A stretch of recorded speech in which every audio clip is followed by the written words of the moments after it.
Hey folks, I'm figuring that with us all cooped up together with our parents and with our kids, it might not be a bad idea to do a little bit of story time for folks. So I'm thinking about doing some videos of me reading some stories and putting them online for parents to use or kids to listen to or whatever, or not. I don't know. I just figured that we're all cooped up.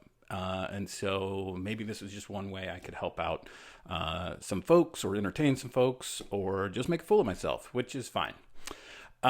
So welcome, I guess, to Storytime with Andy Schmidt, which is my name. I'm Andy Schmidt. I'm a writer. I live in Kentucky.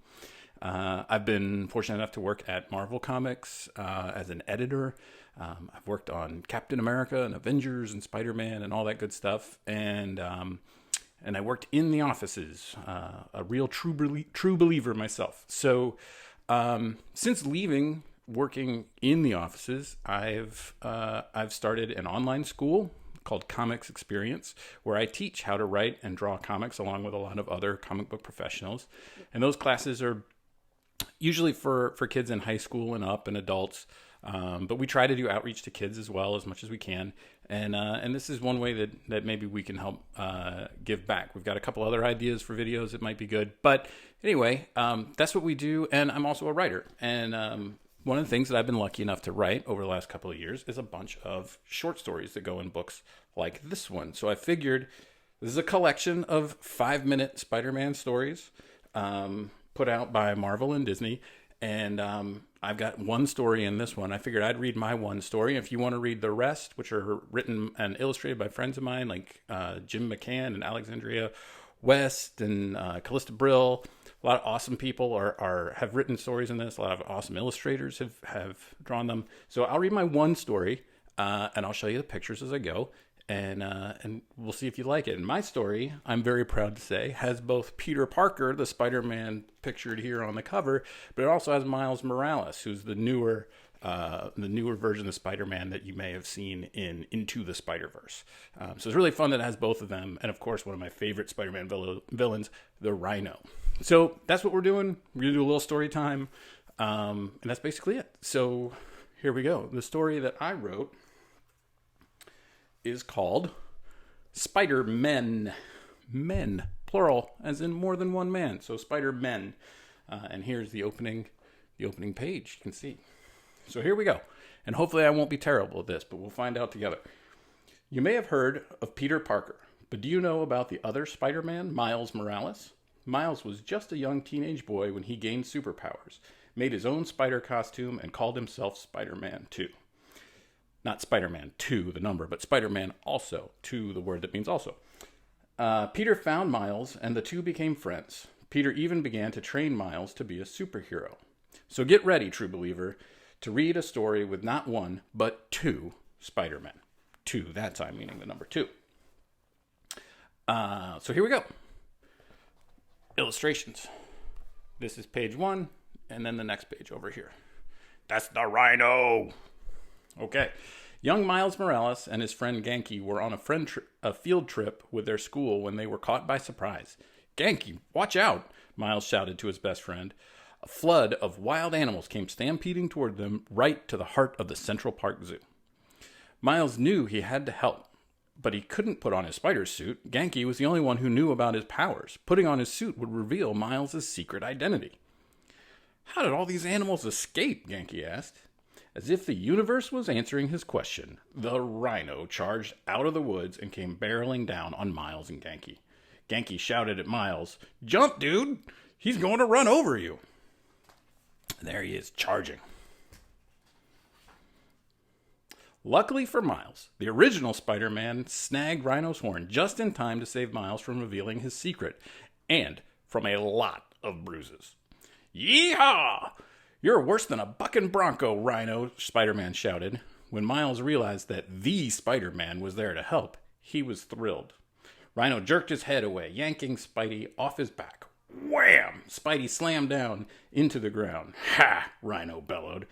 "Try and keep up, Spider-Man. My new animal friends and I are pretty wild."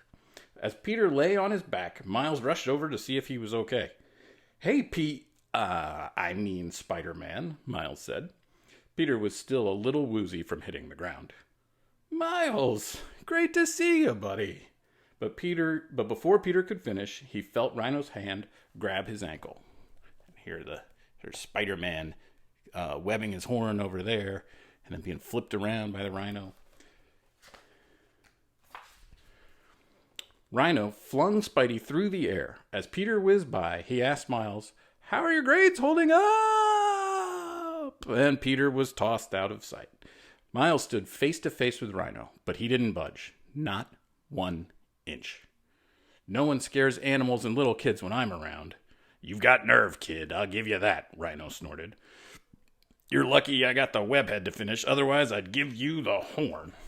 There he is. Rhino's flinging Spider-Man away. The Rhino stormed off to find Peter Parker. He didn't realize that Miles was also a Spider-Man. Miles looked left and right. All of his classmates, even Genki, were gone. He remembered what Peter once told him. With great power must also come great responsibility. Without another thought, Miles slipped on his mask and pulled on his suit. There he is. There's Miles Morales, Spider-Man, right there. Where Miles once stood, now bounced the one and only, well, one of only 2, Spider-Man.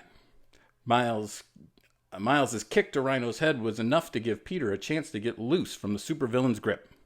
Thanks for the assist, Spider-Man, Peter said. How cute. The Spider-Men have come to meet their doom, Rhino snarled. As Peter dodged Rhino's attack, he called to Miles, I need you to wrangle the zoo animals before they cause any more damage. Miles was hurt.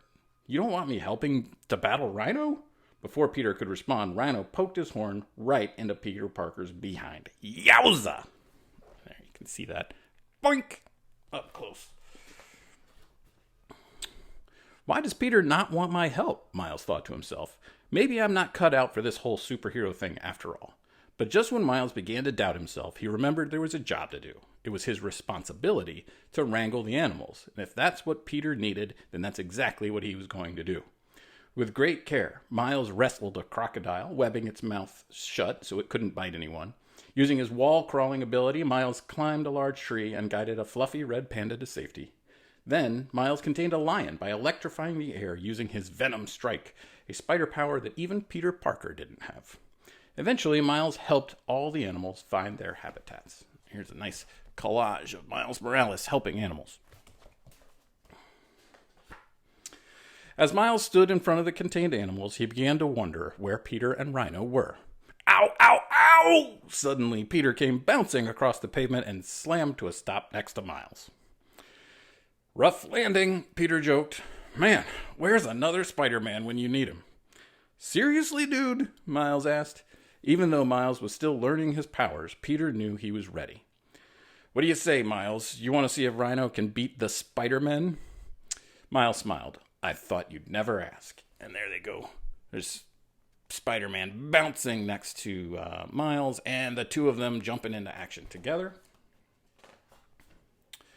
Together, the Spider-Men made the ultimate team. Have a nice trip, Peter said as he webbed up the Rhino's feet. Man, your ugly mug is shocking, Miles said as he used his Venom Strike to give Rhino an unexpected jolt. Ooh, nice one, Peter cheered. Rhino slammed into the pavement, knocking himself out cold. Do you want to make the final wisecrack? Peter asked. Miles smiled. How's this? Spider-Man, we put the no in Rhino. Peter burst into laughter and let out a theatrical sob. My little baby's all grown up. And there's the big battle with Rhino there, you can see. Hopefully that's in focus. After taking care of Rhino, the Spider-Man settled down for a well-deserved lunch break. Remember when I told you that true heroes give back to their community? Peter asked. Miles nodded as he took a loud sip of his soda. Well, giving the Central Park Zoo a dude dressed as a rhino wasn't exactly what I had in mind. Miles grinned. Still, he definitely fits in. And there's the last image of them. Miles sipping on his soda there. And that is the end. The Spider-Men have defeated Rhino. They saved Miles' class. And they rescued all the animals and got them back in their habitats so that they're safe. I hope you enjoyed that short story, or maybe your kids enjoyed that short story. So thanks for giving it a listen. And here's a little thing. I'm lucky. I get to write for a living. This is what I do to earn money for my family. I've got 2 kids of my own. And I was encouraged as a kid to write my own stories, to tell my own stories. So I would just encourage you, if you're a child listening to this, or maybe if you're a parent, you might want to encourage your kids to tell their own stories, to make things up, encourage that imagination. Think about the stories that you can tell, whether they're about Spider-Man or they're about your own characters that you make up from scratch. And those characters are super cool because they're yours. Like, you made them. That's amazing. Okay, so I'm going to stop recording this. I'm going to post this video. And if you find it helpful, or you like it, or your kids like it, give me a little feedback. Let me know if you want more of these. If you do, then I'll try to make a few more. But in the meantime, everybody try and stay safe, stay healthy, and don't get on each other's nerves as we're all locked up in confinement. And have a great day. Hope to see you around the comic shops.